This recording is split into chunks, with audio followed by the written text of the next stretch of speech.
Perfecto. Bueno, entonces la clase ya se está grabando. Recuerda que si tienes dudas o preguntas, pues con confianza haz tus comentarios, ya sea en forma verbal o por medio del chat también. Y pues ahí veremos tus dudas, ¿va? Este, ok, entonces, ¿qué vamos a hacer el día de hoy? Bueno, vamos a retomar un pequeño ejercicio del caso que estuvimos viendo, explorando para el espacio-fase. Y también, si me alcanza el tiempo, voy a empezar a motivar el segundo caso, que es el en el que tenemos eigenvalores complejos. Para esta parte del caso en el que tenemos eigenvalores complejos, antes de ir directamente a ese punto, daré un breve repaso de algunas concepciones que creo que son interesantes. Por ejemplo, cómo poder ver a un número complejo en la forma en la que lo puedes escribir. O sea, no todo número complejo necesariamente lo tienes que escribir de la forma A más y B, sino también puedes escribirlo de maneras alternativas. Y esto tiene que ver un poco en la forma de cómo visualizas un número complejo pensando que es como semejante el espacio C a un R2, ¿sí? Entonces eso también lo vamos a platicar, pero antes de ir a ese punto, repito, vamos a hacer un ejemplo, ¿sí? Un ejemplo del caso uno con su respectivo dibujo de espacio-fase y todo lo que le podemos sacar de provecho a un ejemplo con esa condición, ¿sí? De ser caso uno. Entonces vamos a ver. mm, Estoy buscando ahorita en mis notas ese ejemplo. Aquí está. Bien, tengamos este caso, sea x' igual a 5, 3, menos 6 y menos 4 por x, nuestro sistema de ecuaciones diferenciales lineal. Obviamente aquí consideramos que x es igual a x1, x2, sus dos elementos, el vector, y pues eso es todo. Este ejemplo, me gustaría que lo chequen si alguien está tomando notas o tiene un cuaderno por ahí. Este caso, yo, si no me recuerdo, ya lo hice como un ejemplo eh, para resolver el problema. Lo que me interesa no es tanto resolverlo, bueno, lo vamos a resolver o platicar, pero no me interesa tanto tomarme el tiempo para hacerlo. Lo que me interesa es dibujar el espacio fase con lo que ya sabemos, pues simplemente con el objetivo de ganar un poco más de tiempo en la talachita. Entonces, si alguien me puede confirmar el que ya tengamos este ejercicio resuelto, me ayudaría un poco con los tiempos. Sí, ya lo hicimos. Perfecto, bueno, entonces agradezco que me confirmaran el que ya lo hubiéramos hecho y nada más quiero seguir la misma convención de mi resultado. Si no mal recuerdo, el eigenvalor aquí uno quedó como el número 2, el eigenvalor 2 quedó como menos uno. Esto salió de la diagonalización, sabemos diagonalizar ahorita matrices 2 por 2 y entonces sus valores propios son estos dos entes, ¿sí? Repito, me gustaría seguir la misma convención de los resultados que habíamos hecho o obtenido. Entonces, del eigenvalor uno obtuvimos un eigenvector. Ese me gustaría que me digan cuál fue el que tomamos, porque bueno, recuerda que un renglón siempre puede ser múltiplo del segundo, y me gustaría tomar los mismos que obtuvimos simplemente. ¿Qué eigenvectores tuvimos para el valor propio uno y el 2? 1 menos 1 era U Ajá, y V 1 y menos 2. ok, perfecto. Entonces, con esto ya tenemos los vectores propios, es uno menos 2. Muchas gracias. Y con ello, nuestra matriz P, que hace el cambio de base a la base canónica y viceversa, pues estaba dada por esta matriz, ¿no? Bueno, entonces, bueno, y lo que te mencionaba de los cambios de base, recuerda que formalmente es esta expresión, ¿no? Lo que estoy sugiriendo. cómo llevas de la base Y a la base X las cosas, pues como una transformación lineal dada esta matriz P, ¿sí? Bueno, ¿qué otra cosa necesitábamos de lo que ya sabíamos? Creo que eso era todo. Bueno, en dado caso podríamos argumentar que la solución era algo así como una constante 1 por E a la 2t por el vector propio 1 menos 1 más una constante 2 por el vector, bueno, antes voy a poner el exponente, e a la menos t por 1 menos 2, ¿sí? Bueno, con esto nosotros ya tenemos una noción de cómo va a ser nuestro espacio fase. ¿Por qué? Bueno, ya exploramos las posibilidades de tener el espacio fase de acuerdo a los signos o a la asignatura que tengan los valores propios 1 y 2. Recuerda, si los dos valores propios eran positivos, tenías un nodo que es repulsor. Los comportamientos abren. ¿Qué significa eso en la solución? Bueno, que las dos exponentes de la solución divergirían, ¿no? Crecen exponencialmente si los dos eigenvalores son positivos. Si los dos valores propios son negativos, las soluciones pues significa que tienen exponentes que van con ¿cómo se llama? Un escalar negativo en su potencia. Y entonces esas cosas cuando tienden a infinito pues van a tender al cero, ¿sí? Eso es lo que significa gráficamente en el espacio fase el que tú tengas eigenvalores negativos, ¿sí? En este caso tienes uno y uno positivo, otro negativo. ¿Qué significa eso? Bueno, por un lado, este va a diverger y por el otro lado, este va a colapsar. Esto gráficamente lo denominábamos como un nodo silla o un punto silla. Y eso era gráficamente su espacio fase. Va a ser un punto silla. De un lado te atrae, del otro lado te repela. Eso es lo que gráficamente representa.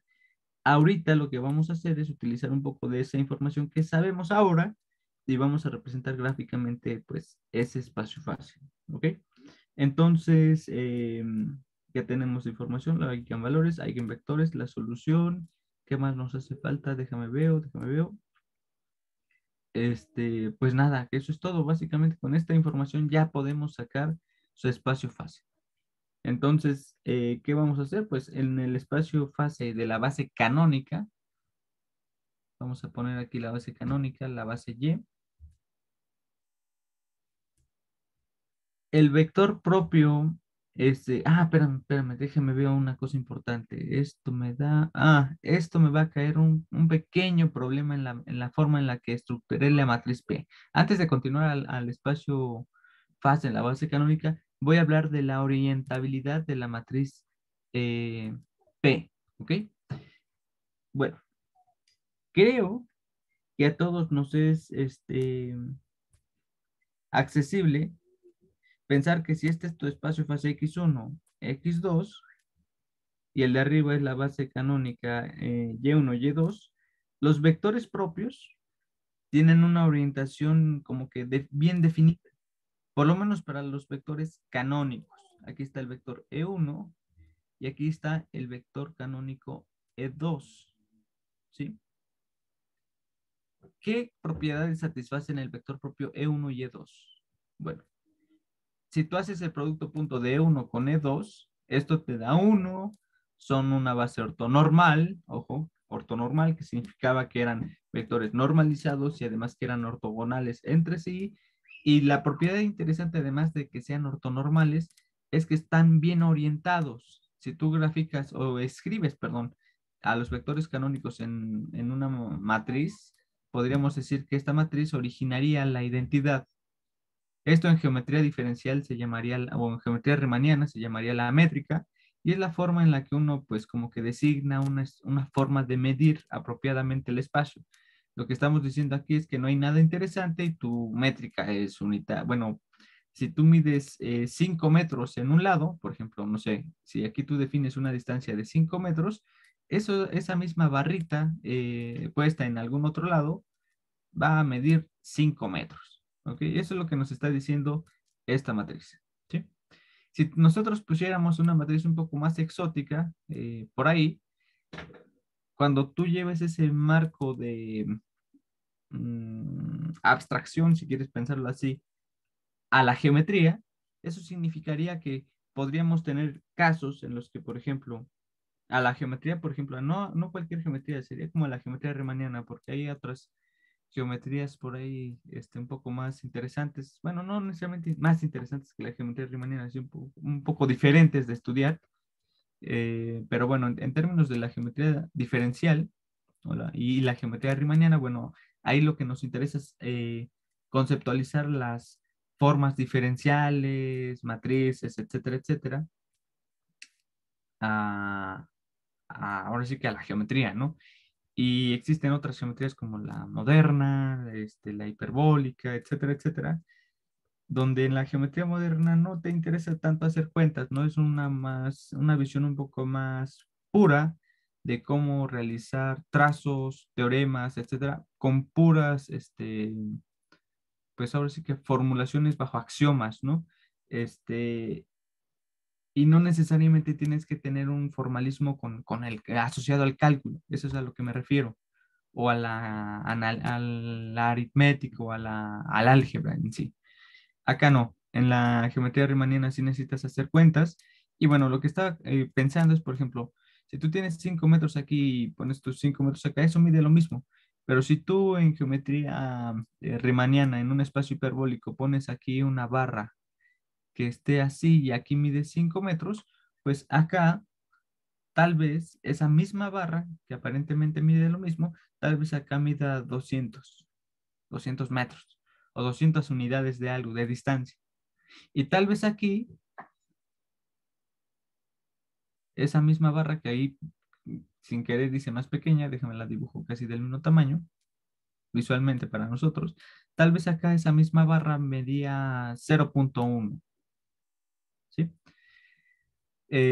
Bueno, ese tipo de métricas, repito, pueden alterar la forma en la que percibes las distancias. Justamente ese es su chamba, su trabajo, y eso pues lo haces en la geometría diferencial y en la geometría riemanniana principalmente, ¿sí? Piensa en las películas de Harry Potter. En las películas de Harry Potter, eh, a veces cuando construían tiendas de campaña y cosas por el estilo, cuando se metían a la tienda, pensemos que aquí tenemos una tienda dibujada, déjame la trazo. Aquí con esto. Ahí está la tiendita. Ah, no se deja dibujar muy bien. Bueno, aquí estaba quizás Harry Potter. Pum, pum. Y entonces Harry Potter veía que aquí un ave medía, pues no sé, cierta distancia. Ahí estaba volando. Y acá adentro esa ave se veía mucho más pequeña porque incluso podían ver eh, muchísimas habitaciones, mucha gente en un espacio que por fuera aparentaba ser más pequeño, pero al estar adentro, esa distancia como que se vio estirada, ¿no? Ese tipo de métricas, repito, esas se estudian como desde la perspectiva un poco más de la geometría. En la física también se usan mucho ese tipo de concepciones, especialmente, por ejemplo, para la relatividad. Y además no solamente son cosas abstractas que uno se queda simplemente ahí pensando, realmente ocurren. Y eso es lo que es interesante, por ejemplo, en la relatividad. Nada más que hay los estiramientos o dilataciones que puede haber, principalmente se dan justamente en el tiempo o en su defecto en el espacio, ¿sí? O sea, sí se puede tener ese tipo de percepción en un sistema realista, tan realista como nuestro propio, pues, universo, ¿sí? En fin. ¿Qué es lo que te quería comentar o por qué estoy hablando un poco de estas cosas como de la geometría que al principio como que no tiene nada que ver? Bueno, sí tiene mucho que ver un poco, quizás, aunque suena muy contradictivo lo que acabo de decir, porque bueno, lo que estamos hablando es espacio-fase, eso tiene una estructura como gráfica definida por un campo vectorial y la orientabilidad es importante. Si tú defines E1 y E2, siempre por convención escogemos que el canónico pues siempre esté como girado respecto del otro 90 grados en sentido de las manecillas del reloj, ¿sí? O sea, podríamos decir que el E2 apunta hacia arriba y el otro apunta hacia la derecha, en pocas palabras. Pero esta orientabilidad se preserva. Si tú haces una rotación de todo esto 90 grados hacia tu izquierda, pues tendrías que el vector canónico E1 estaría apuntado así y el E2, pues quizás así un poco más rotado, ¿no? ahí no lo dibujé tan bien. En fin. Pero si yo dibujara, por ejemplo, esto. No, perdón, así no, justamente quiero dibujar lo opuesto. Así. Chihuahuas. No me salió el dibujito, ahí está. E1. Esto pues sigue siendo una base ortonormal, bien definida quizás, pero esto ya no presenta esa orientabilidad que te decía. Los físicos a veces lo asocian a una regla, una convención que se llama la regla de la mano derecha. Fíjate, si tú tenías esta base original E1, E2, ¿cómo harías o cómo irías, cómo apuntarías con tu mano, con los dedos de tu mano derecha, el correr de la base E1, perdón, del vector E1 al vector E2? Pues lo que harías es esto, ¿no? Déjame, voy a tratar de dibujar lo que se asemeje a una mano. La voy a poner como con este color. Y lo que harías es, ups, lo que harías es, tomas tu pulgar, aquí está tu mano, esto que estoy dibujando son como tus dedos, ahí está. Y si cierras tu mano, se cierra hacia E2, ¿sí? O sea, así lo harías con tu mano derecha. Abres en el vector E1 tu mano, tu palma, y cierras los dedos en la dirección de E2. Y tu dedo pulgar, que es este que estoy dibujando o resaltando un poquito más aquí, este apunta hacia arriba, ¿no? Eso es lo que te definiría el vector 3 o hacia dónde apunta E3. Ok. Si tratas de hacer lo mismo, pero con esta convención, no se puede hacer con tu mano derecha porque no puedes rotar los dedos hacia la parte exterior de tu mano. O sea, no puede, bueno, tal vez haya gente que sí pueda doblar un poco los dedos hacia afuera, pero naturalmente no se puede. Esto estaría raro, esto estaría mal definido en una convención común dada, por ejemplo, por tu mano derecha. En la geometría simplemente es la convención dada y eso es todo. Pero, te repito, a los físicos luego les gusta asociar esto a cómo puedes mover tu mano derecha. Y pues eso, repito, no lo puedes hacer, no puedes poner tu mano derecha apuntando hacia uno y que cierre hacia E2 con tus dedos, ¿sí? Entonces, esta convención estaría como inversa, invertida, ¿no? Esta no, esta sí, esta tú puedes orientar, poner tu mano, pones tus dedos de la mano derecha, así, tú, entonces, y cuando cierres tu palma, pues llegas con los dedos a E2 sin problema. Giraste así. Ok, bueno. Recuerda que los vectores U y V también están asociados a esta matriz P como una transformación que los o mapea, ¿no? Bueno, si nosotros dibujamos esos mismos vectores mapeados, pues vamos a tener por acá nuestro vector U y por acá nuestro vector V.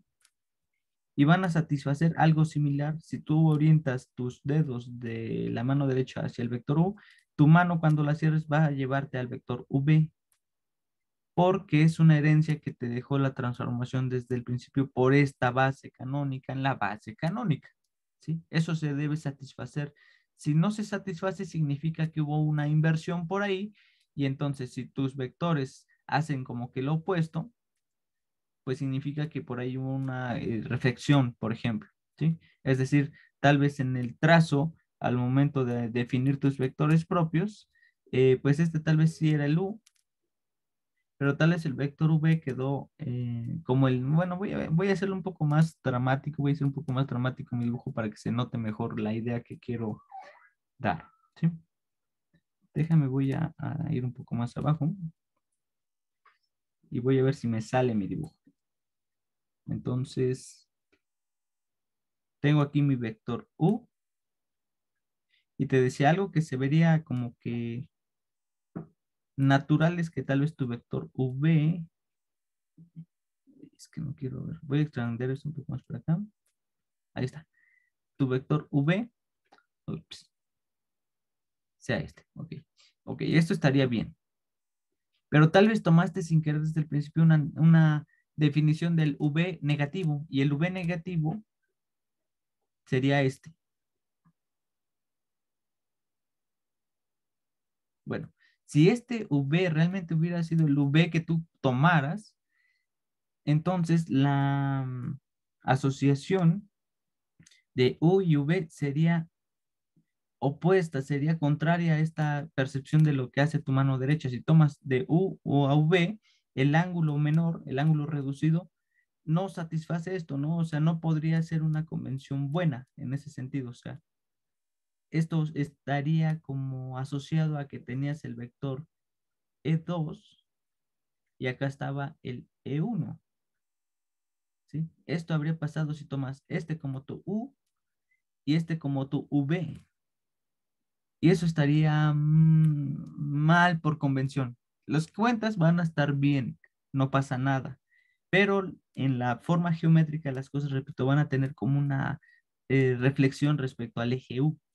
¿Sí? Bueno, para evitar ese problema que te puede ocasionar esa forma en la que vamos a dibujar las cosas, y aquí sí es importante un poquito el cómo vamos a dibujar las cosas, porque al final de cuentas son flechitas, son campos vectoriales que sí tienen algún tipo de interpretación en algunos sentidos, y si dibujas cosas reflejadas, pues tal vez esos resultados estén mal interpretados, ¿ok? Entonces, sí es importante tener una buena convención desde el principio en cómo dibujar las cosas, cómo nos ahorramos toda la talacha y saber si los vectores propios fueron bien elegidos o no. Bueno, eso es fácil utilizando puramente la matriz P. Repito, el que la matriz P tengas ya tus valores propios, vectores propios tomados numéricamente y que estén bien claro, te va a llevar a hacer buenas cuentas. Eso no tienes problemas. El problema, repito, va a ser en el dibujo, ¿sí? Entonces, ¿cómo saber si tenemos una buena convención? Es fácil. ¿Cuál era el determinante de esta matriz?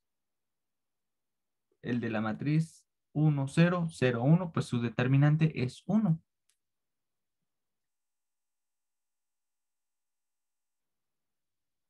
¿Cuál es el determinante, por ejemplo, de la matriz escogida con 0, 1, 1, 0? El determinante de esta matriz es menos 1, ¿sí? 0 por 0 menos 1 por 1, pues menos 1. Esto ya nos va a ayudar a definir una buena orientabilidad. ¿Por qué? Porque recuerda que después de todo, esta base, la base canónica, es la base que te da los vectores U y V que generarían ese espacio visto en la perspectiva de la base X, ¿sí? Entonces, la propiedad de su área o volumen es simplemente un área o volumen que está deformada pues, por la transformación que produce la matriz P, ¿sí? Aquí vas a tener un vector, una área bien definida, unitaria, pues acá va a tener el área definida por los vectores U y V y eso que veas aquí, pues es lo que veas acá abajo, ¿no? Distorsionado. Pero la orientabilidad te la va a dar o con la información de estos vectores. Si los escogiste bien desde el principio, esto te va a dar 1. Si los escogiste rotados o con la mala orientación, están bien. Estos dos vectores están bien. Pero la información que te va a dar va a tener una influencia como de una reflexión. Eso lo vamos a ver en el determinante, ¿sí? Entonces, esa información, repito, la vamos a ver también reflejada en la matriz P. ¿Por qué? Porque al final de cuentas la matriz P está conformada por los vectores U y los vectores UV. Si sacas el determinante de esta matriz y te da una cantidad positiva, significa que las cosas desde el principio las tomaste con una buena convención en la forma en la que estás tomando tus vectores U y V. Si el determinante de la matriz P es negativo, significa que por ahí simplemente lo que hiciste fue tomar el negativo de alguno de los vectores propios vistos desde una buena percepción. Como ejemplo, lo que te acabo de explicar de este vector. Si hubieras tomado desde el principio estos dos vectores como, oye, estos dos vectores, este y este, como el U y el V, esta cosa tiene una buena orientación.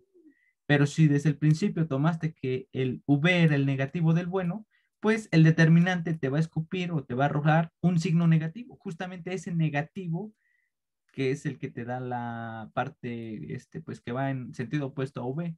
Y las cuentas van a salirte bien, repito, pero va a tener una peculiaridad tu dibujo y va a estar como que reflejo, va a ser como bueno, no puedo decir que lo opuesto de lo que debería ser, pero va a estar como que reflejado en una buena base, ¿ok?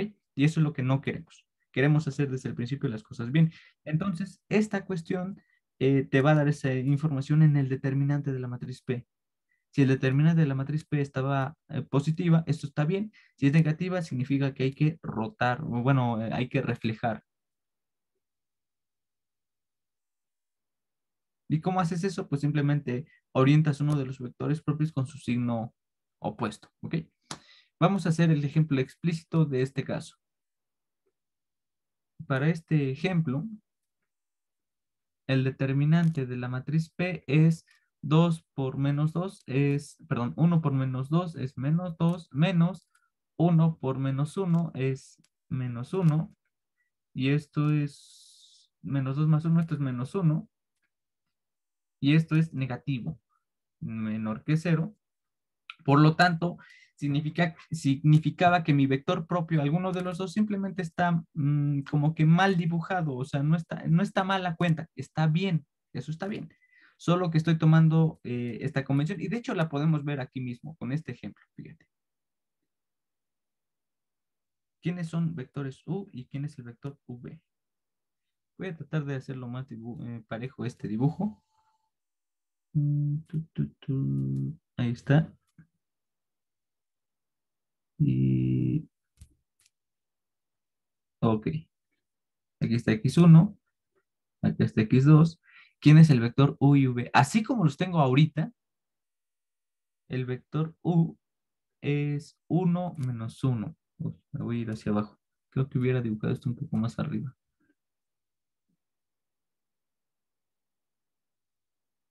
1 menos 1. Pues 1 menos 1 posiblemente quede más o menos aquí. Este sería mi vector U. Y el otro vector es 1 menos 2. ¿Dónde queda 1 menos 2? Bueno, 1 menos 2 queda acá, V. ¿Ves que si tú intentas tomar tu mano derecha del vector U al vector V, tomando el ángulo reducido, ojo, tu mano no lo puede hacer? No se puede. Y pues, bueno, entonces tomo el V como el U y el U como V. No, no se puede. Si desde el principio te casaste con que los valores propios eran los que tú tomaste, tienes que respetar esa convención desde el principio, ¿sí? Lo que sí puedes hacer en dado caso es que, por ejemplo, el vector V sea su negativo. El vector V negativo, pues sería por acá el que tiene estas componentes. Déjame ver qué componentes tenía. Eran este 1 menos 2, pues el negativo va a tener componentes V igual a menos 1, 2, ¿sí? Ups, acá va a estar V. El V nuevo, déjame lo pongo en rojo. Y este sí lo puedes librar en su ángulo reducido del vector U al vector V con tu mano derecha, sin problemas. Esto estaría bien orientado. Si sacaras el determinante con esta matriz, esto te va a dar positivo. Y lo puedes ver, ¿no? Te va a dar, creo que te da 3 o te da 1. De hecho, te da 2 por 1, pues 2, menos 1 por menos 1 te da menos 1. Y entonces esto es positivo, ¿no? El determinante para esta matriz, en este caso, es positivo.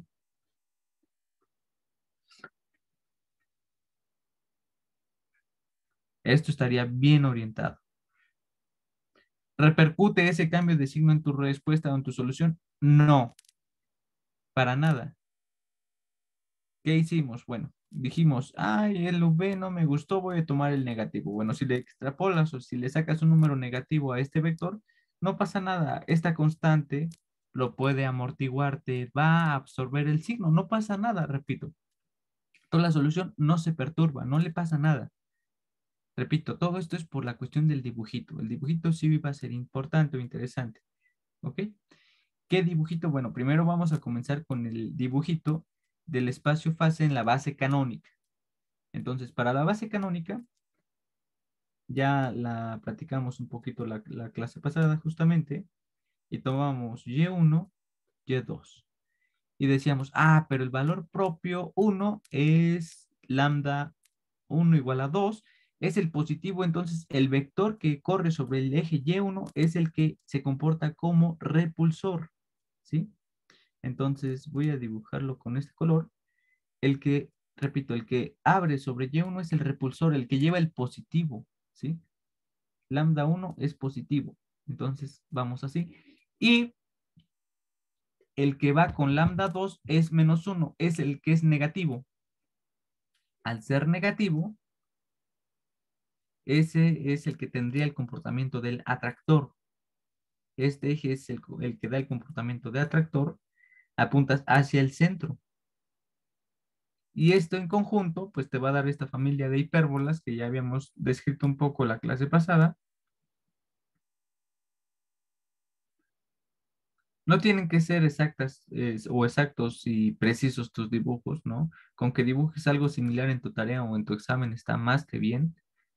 Eh, entonces no te preocupes, lo que sí nos interesa en dado caso es que las flechitas tengan bien claras las direcciones hacia donde apuntan los campos. Y entonces este sería el espacio fase en la base canónica para este ejercicio. Y su punto crítico, pues es un punto crítico hiperbólico. Esto es un nodo hiperbólico. Los físicos, a veces más que decirles nodo, le asocian a puntos críticos. O sea, en el nombre. O sea, entiendo que el nodo es la forma geométrica en la que ves un punto crítico, porque el punto crítico es una definición general. Pero los físicos también se casan que el punto crítico es la forma en la que ves geométricamente a punto crítico. Entonces le dejan el mismo nombre, básicamente. Y eso está bien, no hay ningún problema. Nada más que ten en mente, o si ves en la literatura y ves nombre que dice nodo, que punto crítico, etcétera, etcétera, están básicamente hablando de lo mismo, nada más que ten cuidado en que con quién hablas, ¿no? Porque hay gente que es a veces sensible en ciertas áreas y dicen, no, es que te casas con un nombre y este es el que vas a usar toda tu vida. Entonces, pues sí, yo te recomiendo ser un poco abierto en ese aspecto cuando ves o estudias libros y simplemente ten cuidado en ciertas concepciones, ¿o no? Eh, pues para que no tengas conflictos. A veces, repito, la gente en congresos, en artículos, sí es cuidadosa y sí tienes que ser un poco detallista en cómo escribes ciertos nombres. Entonces, para mí no tengo problema, es un curso de ecuaciones uno. Entonces, si le dices nodo, punto crítico, etcétera, simplemente identifica cuál es o qué tipo de criterio tiene para cada definición y con eso estoy más que satisfecho. ¿Ok? Este es el hiperbólico y ese sería su espacio fase en la base canónica. Ahora, ¿cómo dibujas el espacio fase en la base original, en la base X? ¿Alguien quería comentar algo? Perdón, es como que se escuchó. Sí, yo Sí, escucho. me perdí. ¿Cómo fue que determinó la orientación de las flechas? Claro, ahorita lo comento inmediatamente. ¿Cómo determinamos la orientación de las flechas? Bueno, en la clase pasada les comentaba que para el caso en el que tú tienes vectores, valores propios positivo y uno negativo, o viceversa, el que te da la información de si es atractor o repulsor es el que lleva el positivo. El positivo es el repulsor. Entonces, como está orientado con el valor propio 1, el valor propio 1 se casa con el vector propio U, y ese es el que orienta al canónico E1. Entonces, en la dirección de E1, las cosas van a comportarse como repulsoras, ¿sí? Recuerda que el espacio fase en la base canónica es el mapeo que te lleva Y1, Y2, a Y1', Y2'. que a su vez en la base canónica, pues es lambda 1, y1, lambda 2, y2. Entonces aquí déjame lo escribo.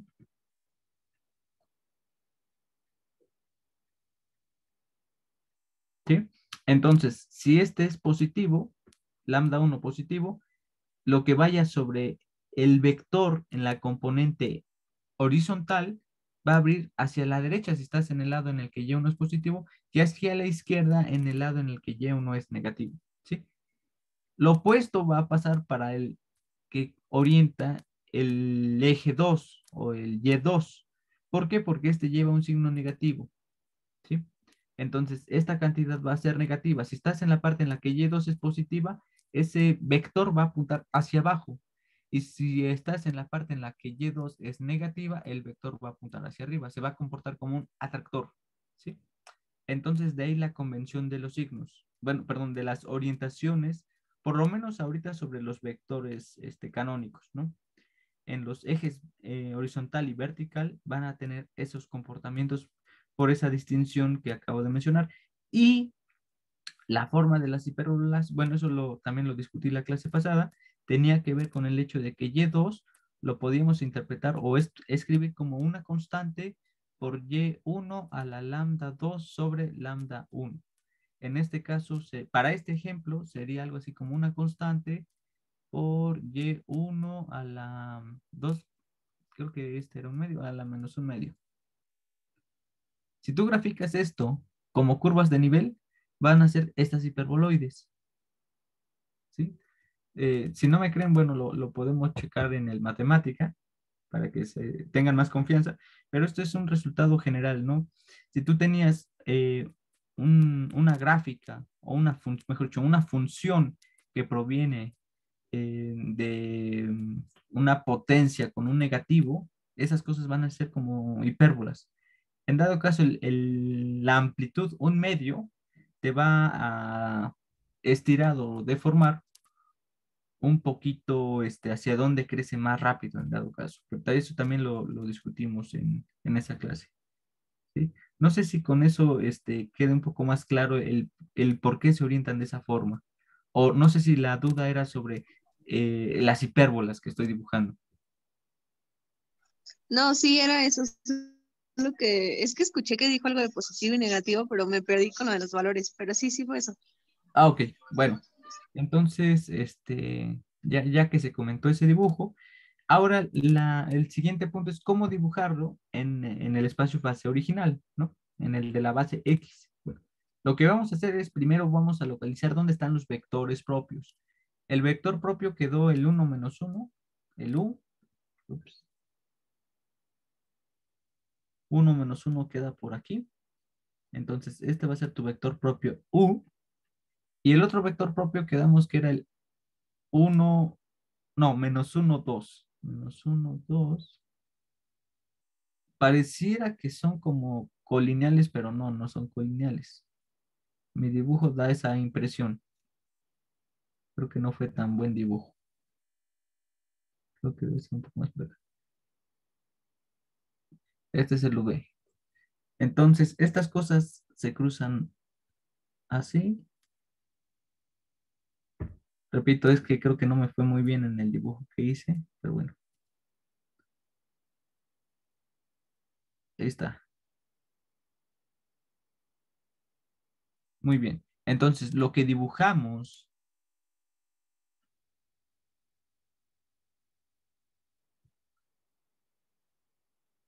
en la base canónica lo vamos a traducir a la base original y vamos a respetar ese mismo dibujo. Son hipérbolas que se pegan o se despegan de los ejes canónicos, ¿sí? Entonces, esto es un dibujo que tiene hipérbolas, que por ejemplo, si dibujo el cuadrante 1, las hipérbolas podríamos decir que estaban cercanas al eje Y2 y se despegan y se van pegando cada vez más y más al Y1. Entonces, veníamos de acá, te pegas, perdón, te vas despegando poco a poco y te vas pegando más y más al Y1. Entonces, por ejemplo, se vería algo así. Por supuesto que los ejes canónicos también van a respetar eso. su naturaleza, ese va a ser atractor.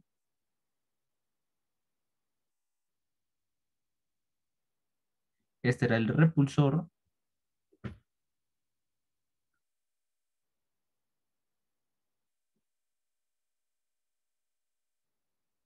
Y todo lo que esté en medio, pues va a ser una mezcla de estas como hipérbolas, nada más que van a estar contraídas y como aplastadas, pues con esta orientación de estos vectores propios.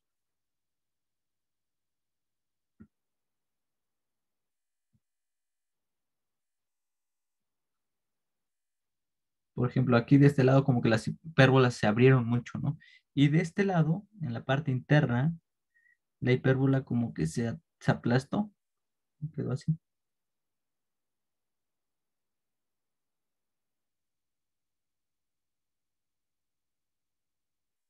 Acá viene así.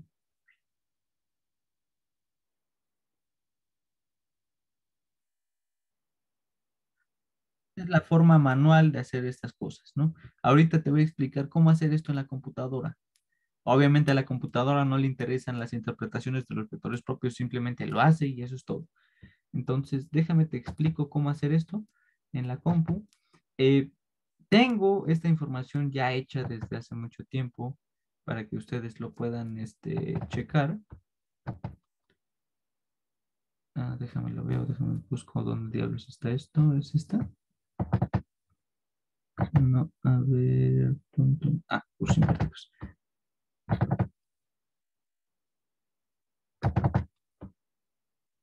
Ok, en la carpeta de códigos que ustedes tienen, busca la de matemática y ahí debe haber algún archivo de los que están por ahí que diga algo así como espacio fase. Aquí hay uno que fue modificado algún día con algún ayudante. Déjenme ver si tengo uno que no esté modificado. Espacio fase, tengo dos, tres, tengo varios. Mira, este dice espacio fase. A ver, creo que es el más reciente.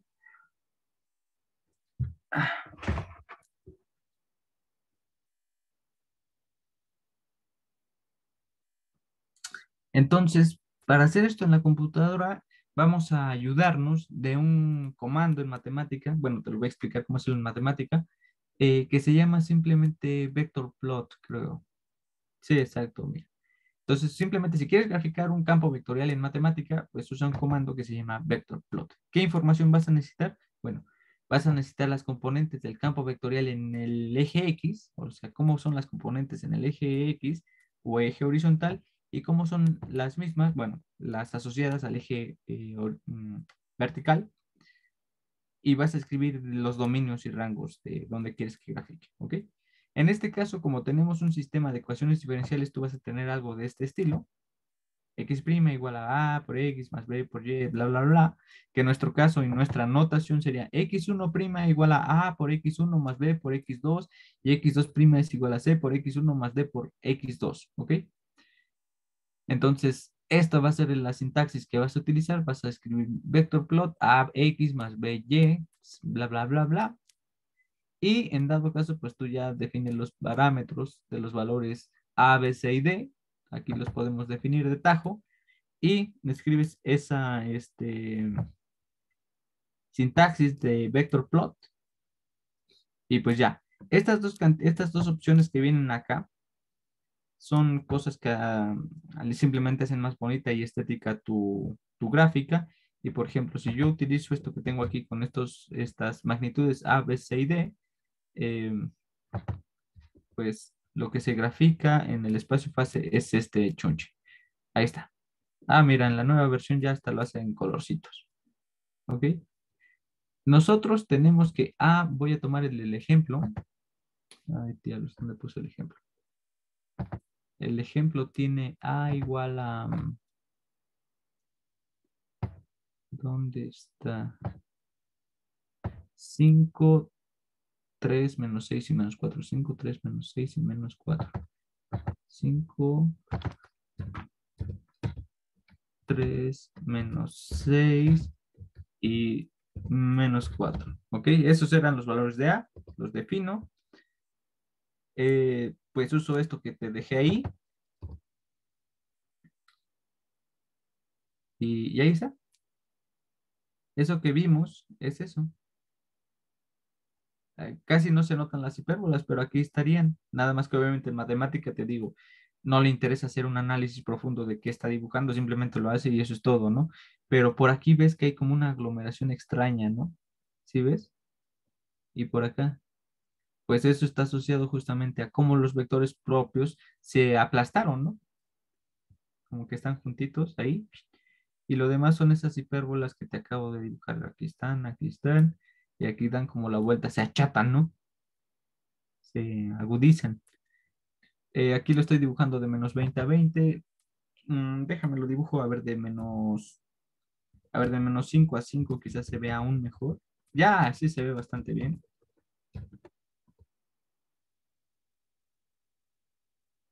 Pues se ve como que lo mismo, simplemente se escaló, pero creo que algunas curvas ya se ven mejor, ¿no? Aquí se ven las hipérbolas. En fin, eso te ayuda a dibujar espacios fases, ¿ok? Nada más que ahí se hizo pequeño, súper pequeñísimo. Déjame ver por qué diablos se hizo pequeño. Ah, porque aquí le bajé sin querer la escala. Eh, Mira, aquí tengo un ejemplo simpático que va a ser lo que vamos a estudiar con los números complejos. Entonces, ¿por qué números complejos? Y aquí veo puro número real. Bueno, el espacio fase sí tiene o van a involucrar los números complejos y, por ejemplo, esto se vería así.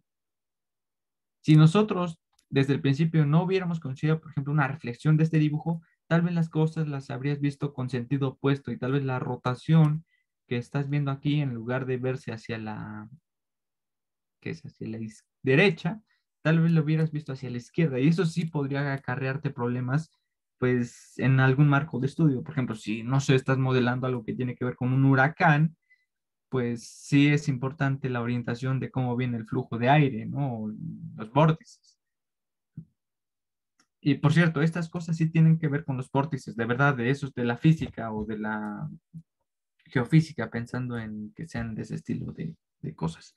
O de la aeronáutica, cuando tienes el modelado en las alas y estudias justamente vórtices. Eh, en fin, ¿no? Pues obviamente va a haber muchas cosas interesantes. Si tú quieres exportar un gráfico, pues simplemente lo llamas lo que sea, imagen uno aquí yo le estoy poniendo, y buscas en qué director quieres mandar tu dibujo. Y yo ahí lo que estoy diciéndole es, escógete el directorio de donde está el archivo de Notebook, ¿no? En donde está el archivo Notebook, de Notebook, ahí exporta la imagen uno con el nombre gráfica 1.png y lo que va a salir pues es eso.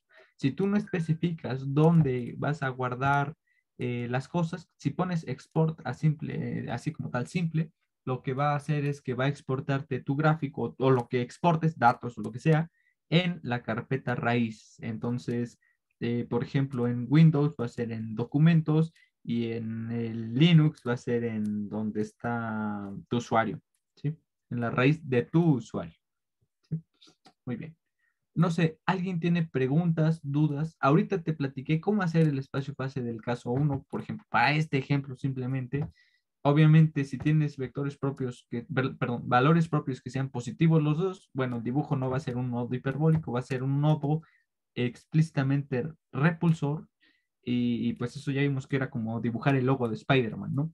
Entonces, para esto me gustaría que con la ayudante hagan más ejercicios, más ejemplos, y si tienen dudas, pues les pueden consultar con ella o conmigo. Cualquier cosa la hagan conmigo. Una cosa importante, si hacen preguntas o dudas por correo, hagan copia a ambos, a los profesores, a Macali, a Esmeralda y a mí, porque si uno u otro se nos entrepapelea o se nos olvida, pues por lo menos uno del otro nos recordamos, oye, tal persona escribió esto, ¿sí? No es que no queramos, obviamente ayudarte, por supuesto que nos interesa, pero en ocasiones realmente nos saturamos. En lo personal, yo tiendo a ser una persona muy olvidadiza y absurdamente distraída, lo siento. Así funciono un poco, aunque medio funciono, pero no es por mala onda ni mucho menos, es que realmente pienso en mil y un cosas y pues ahí las voy realizando y se me puede ir el patín de dejarte de contestar algún mensaje. Y no es porque no quiera o tenga algún problema con alguien, pues para nada, ¿sí? Este, Repito, ¿alguien tiene preguntas, dudas, algún comentario? No olviden que su examen ahorita está diseñado para ser este sábado 22. La hora todavía creo que no la habíamos definido, no recuerdo. Si alguien propone horas, no tengo problema en que sea mediodía, a la hora de la clase. Creo que la mayoría estaba proponiendo que fuera a la hora de la clase, no hay ningún inconveniente. Y pues sería todo de mi parte por el día de hoy. Entonces, no dudas, no preguntas. Entonces, repito, vamos a hacer ejemplos con la ayudante, con ustedes y conmigo vamos a continuar el caso de números complejos. Entonces, antes de comenzar concretamente a los complejos, eh, en las ecuaciones diferenciales, voy a dar un breve repaso de los números complejos en la aritmética y quizás un poquito en su algebrita, de cómo verlos, cómo tratarlos, ¿sí? Cómo se pueden definir y cómo se pueden percibir geométricamente en la siguiente clase, ¿va?